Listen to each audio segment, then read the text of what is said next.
Olá a todos e todas, meu nome é Débora Almeida, este é o programa Passando a Letra na sua rádio e televisão Lula na Veia. Eu te convido a permanecer comigo os próximos minutos. Hoje eu quero começar o nosso programa falando a respeito das manifestações. Aquelas que foram convocadas para ontem pelo MBL. Se você lembra do nosso último programa, que foi na sexta-feira, nós discutimos a respeito disso. E eu pude falar para vocês sobre os prós e os contras em participar desta manifestação chamada pelo MBL e pelo Vem Pra Rua. E nós ponderamos as duas situações. Mas o que nós não esperávamos era que fôssemos de fato traídos, né?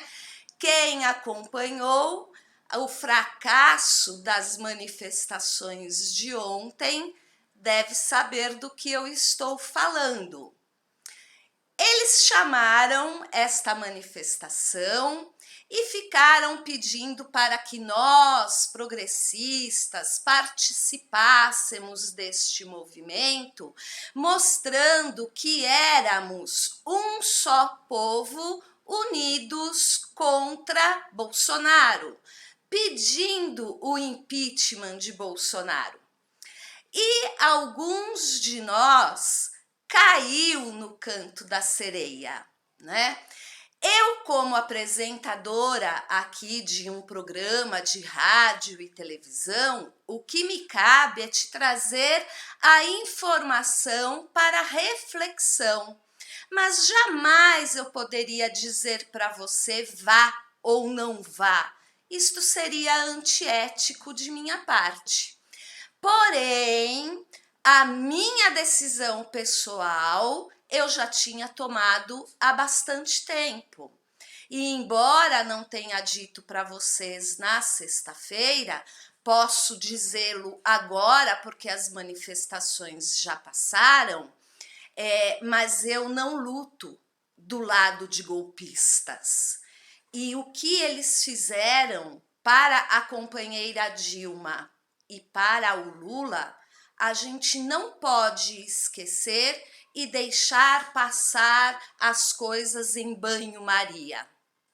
Até sexta-feira ainda não havia um posicionamento claro, vamos dizer assim, tanto do PSOL quanto do PT. Havia um aceno para que tudo bem, né? Quem quisesse ir, né? Mas não tínhamos ainda nenhuma das personalidades do PT ou do PSOL confirmadas para o palanque.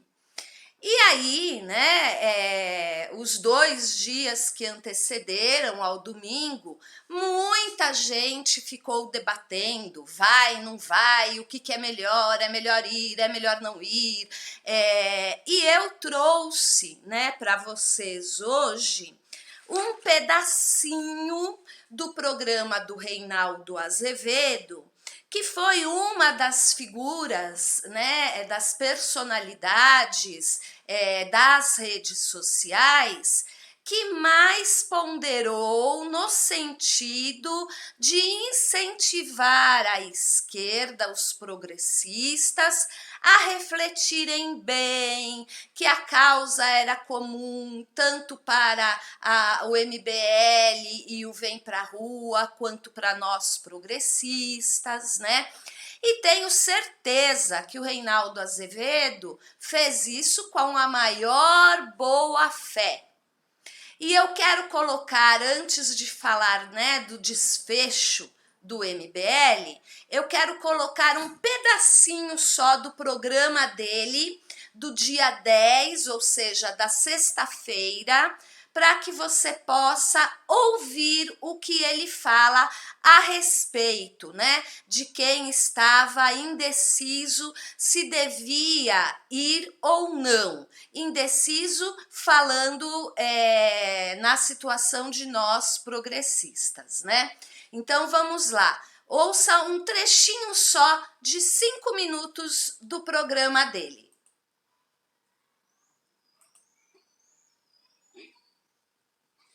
Isso é como eu dizer para você, Bafurê, não é um...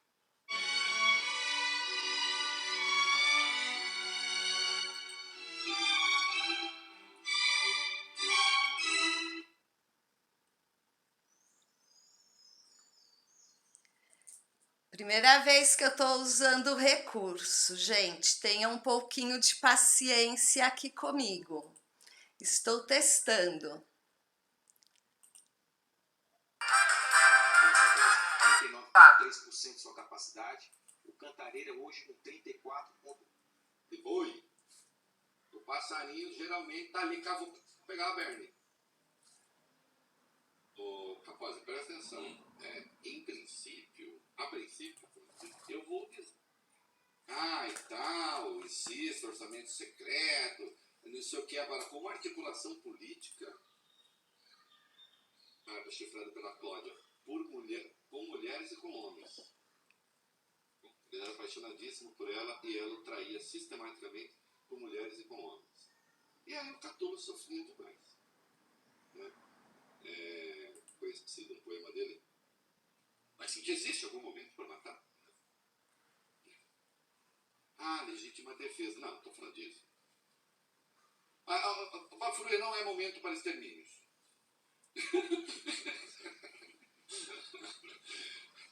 Reinaldo vive procurando pelo em ovo. Não é pelo em ovo. As palavras fazem sentido, Bruno Capozzi. Talvez seja a minha mais antiga militância. As palavras fazem sentido. Né? Mas tem o contexto, claro que tem o contexto. O contexto aqui é de desarranjo institucional. Como não é? Lira. A frase é a seguinte: nunca é momento para desarranjo institucional. Entendeu? Porque era desenho. Imbecil, né? A atuação continua vergonhosa. Caminhoneiros, rapidamente, acabou tudo? Vamos dar 2 linhas, acabou tudo? Isso. Segue perdendo força, Reinaldo, esse movimento dos caminhoneiros. Segundo o governo, não há pontos de interdição em rodovias federais. A polícia rodoviária aponta interrupções pequenas em 2 estados apenas, Mato Grosso e Rondônia. E a esplanada do Ministério de Brasília foi totalmente liberada hoje, está tudo certo, etc. e tal. Protesto do dia 12, vamos lá. O movimento Brasil Livre era um palanque democrático ao estilo das diretas já na manifestação deste domingo, Reinaldo. O protesto, cujo mote é o Fora Bolsonaro, vai acontecer em pelo menos 15 capitais, além de cidades médias no interior do país. Os atos estão sendo convocados pelo MBL, o Vem Pra Rua, que estiveram à frente do impeachment da presidente Dilma Rousseff. No entanto, vão participar também de setores da esquerda e da centro-esquerda. Partidos como PDT, PSB e o PCdoB anunciaram que vão à Avenida Paulista. Já o PT descartou essa possibilidade.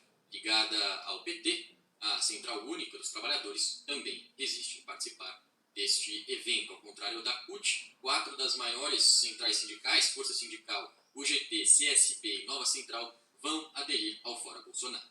Olha, tem um cartaz que me chegou aí do MBL com participantes do evento, fotos mesmo de pessoas, e eu vejo aqui da esquerda tem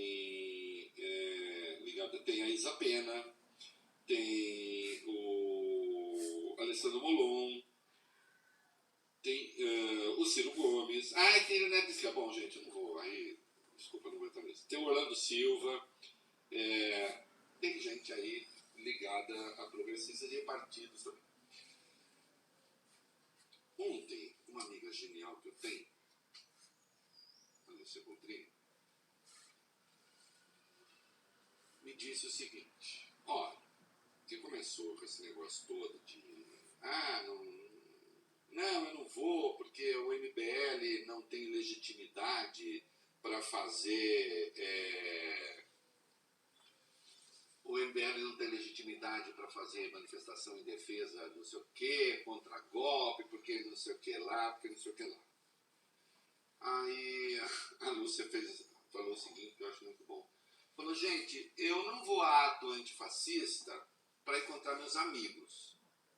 Eu vou a ato antifascista até para sair na fotografia, para deixar claro que eu estava lá. Né?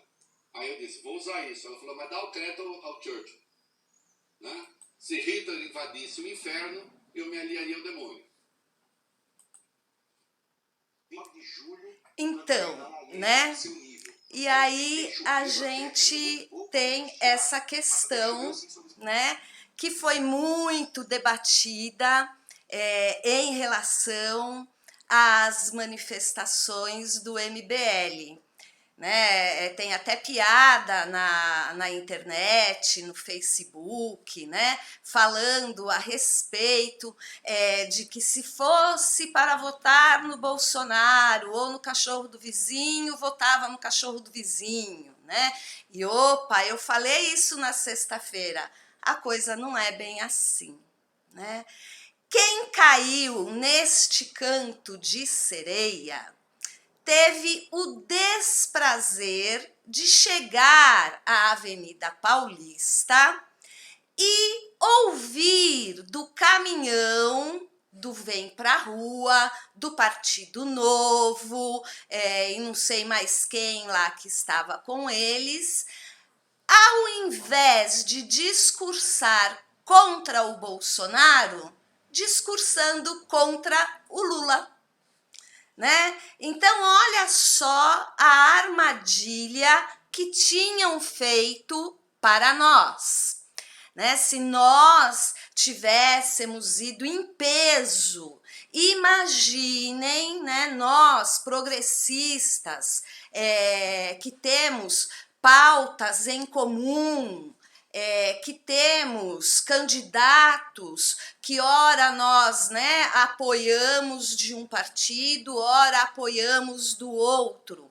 O que seria, né, de nós ao chegarmos na Paulista e perceber que estão falando mal do único candidato capaz de derrotar Bolsonaro nas urnas?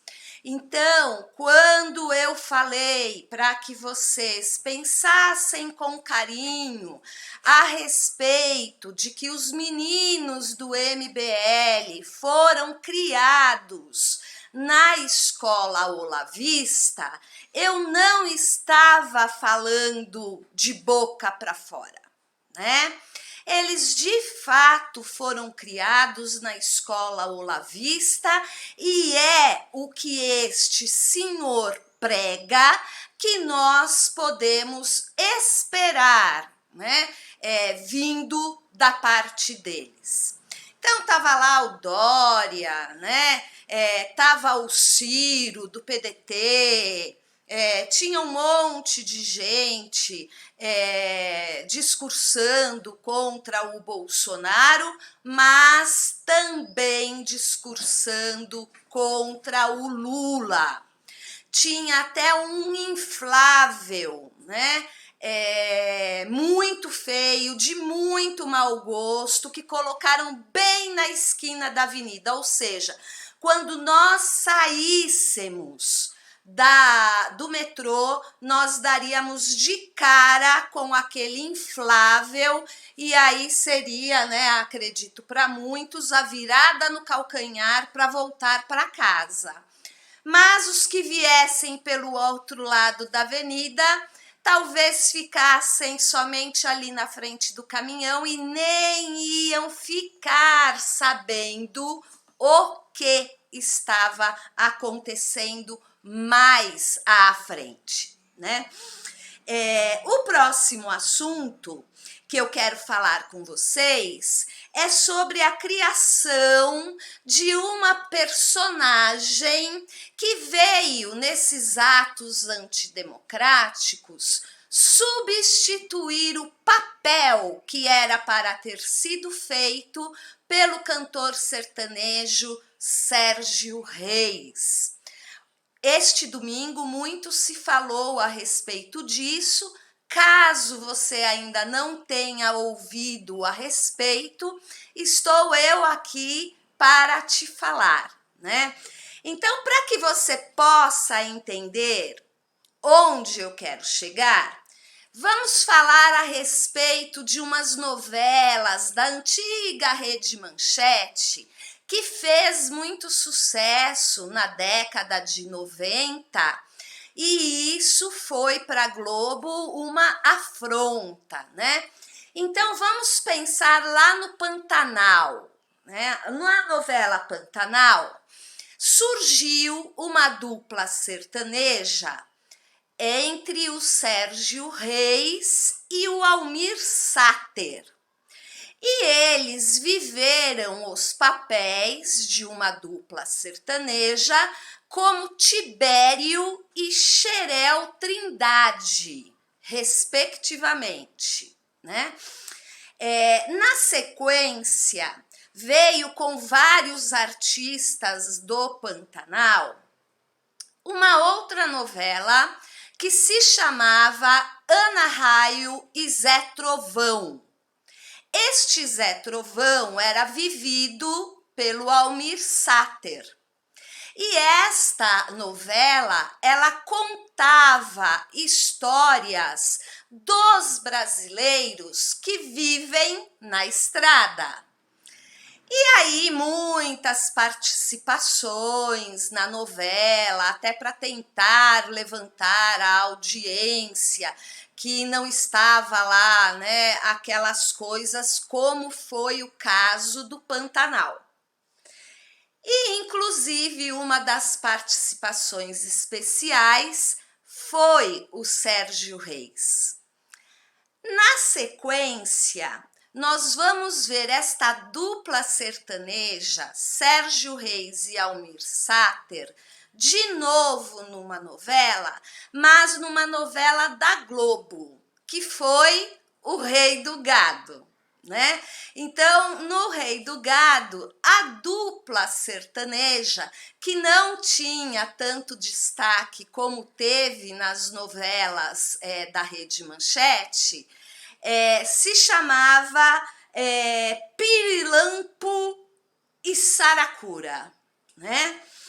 E por que eu estou falando a respeito disso com vocês? Porque uma personagem que ficou gritando, né, aos quatro ventos aí nas redes sociais, que estava, né, sendo procurado para ser preso, que ele era bolsonarista ferrenho, mas que Bolsonaro o tinha decepcionado, que por conta disso ele estava afastado da família, porque ele quis lutar pelo Brasil, né? E nos vídeos dele, de vez em quando, ele falava onde ele estava. Então, tinha hora que ele falava pra gente que ele estava escondido na casa de alguém aqui no Brasil.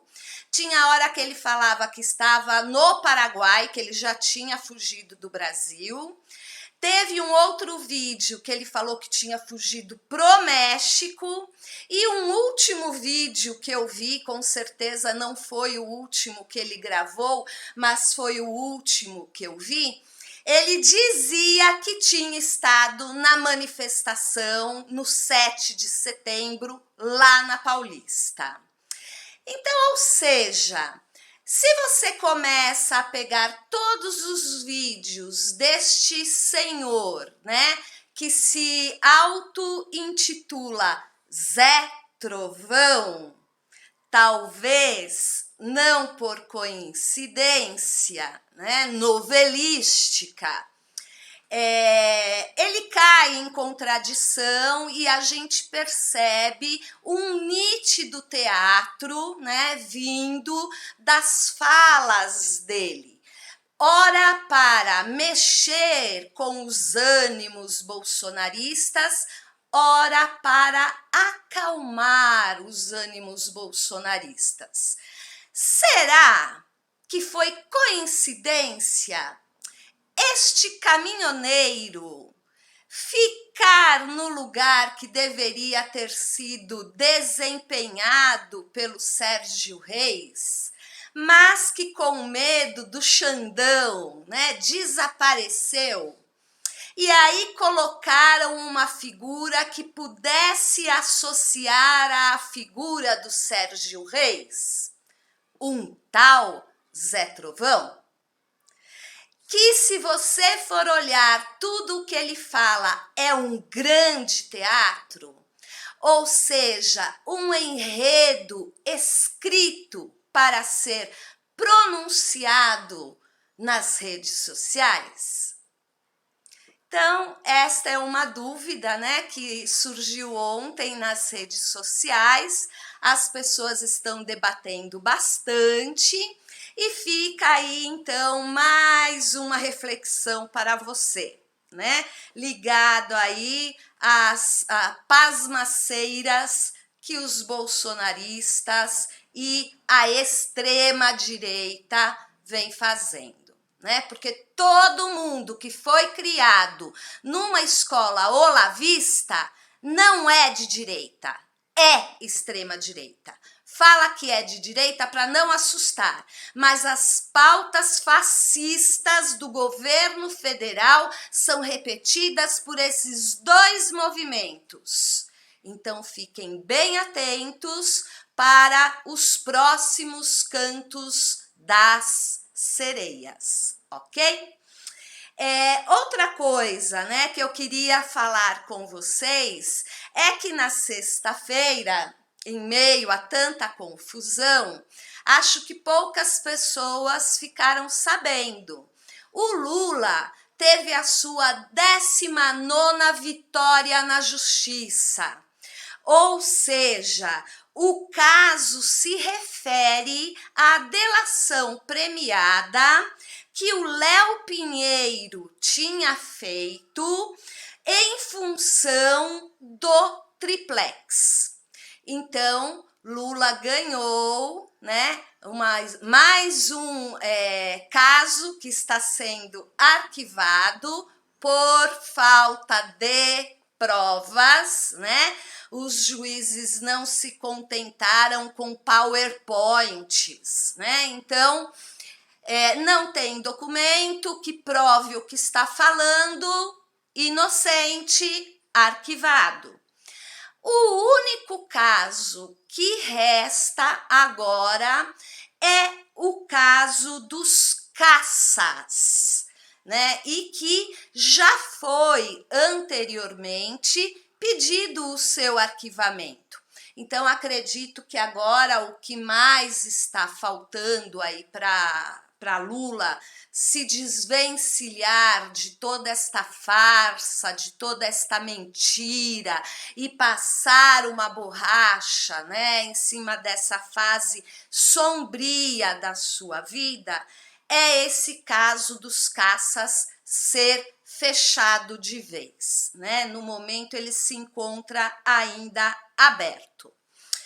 Outro fato que eu gostaria de comentar com vocês é um programa que a TV 247 fez neste final de semana.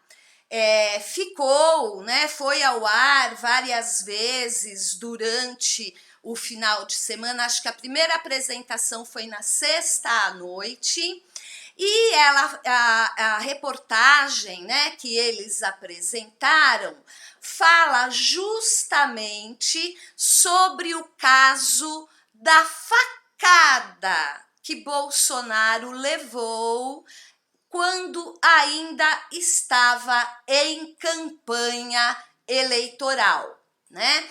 E é um documentário muito bem feito, né? Eu gostaria de colocar aqui para vocês só um pedacinho para que vocês possam procurar aí na internet de vocês, lá no YouTube, vocês vão encontrar, vale a pena, né? E está sendo tão comentado nas redes sociais progressistas quanto nas redes de direita. E acredite se quiser, o que para nós, né, já estava óbvio, claro, cristalino há muito tempo sobre este caso, está impressionando os bolsonaristas.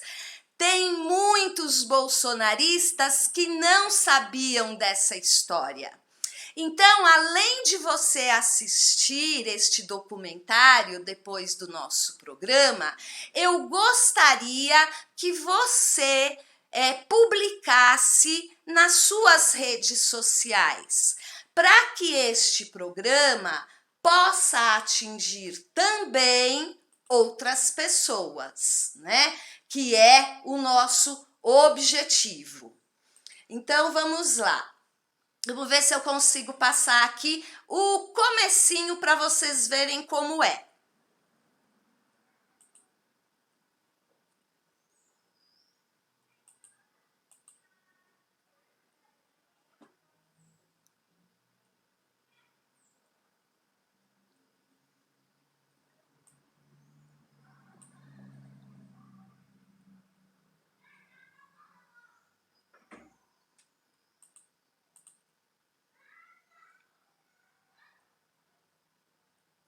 Ó, ele apresenta vários documentos, reportagens e ele faz, inclusive, viagens para conhecer a família do Adélio, né? Conta toda aquela história do estande de tiro. É uma reportagem feita pelo Joaquim de Carvalho e ele traça, né, assim, num quadro, todos os nomes dos envolvidos neste caso e vai colhendo depoimentos, ou seja, né, não é uma análise como nós vimos anteriormente sobre a cena da facada, mas a história do Adélio, né? Como que ele foi preso, por que que ele foi para um hospital psiquiátrico, olha lá, né? Ele mostra para nós todas as pessoas envolvidas, cada uma destas fotinhos do quadro dele, ele foi atrás para poder tirar a limpo toda essa história muito mal contada sobre a facada do Bolsonaro. Inclusive, o nome deste documentário é Uma Faqueada no Coração do Brasil. Indico, recomendo e ajude os canais progressistas, né? Publique os canais que têm como objetivo principal levar até vocês a esperança, para que nós possamos viver todos os dias lembrando como podemos fazer para esperançar. É preciso que a gente acredite que existe uma realidade diferente e possível desta que a gente está vivendo hoje. E nós sabemos que não será a direita e nem uma terceira via que vai trazer esta esperança para nós brasileiros trabalhadores, e sim uma proposta progressista que já tem plano de governo e que nós vamos fazer o possível para que tenha a seu lado uma bancada progressista bastante grande, bastante forte, para que tudo o que for necessário fazer para colocar o nosso país novamente nos eixos seja feito com muita rapidez e presteza. Hoje eu fico por aqui e amanhã, às 17h15, nós voltamos a nos encontrar aqui na nossa rádio e TV Lula na Veia. Até amanhã.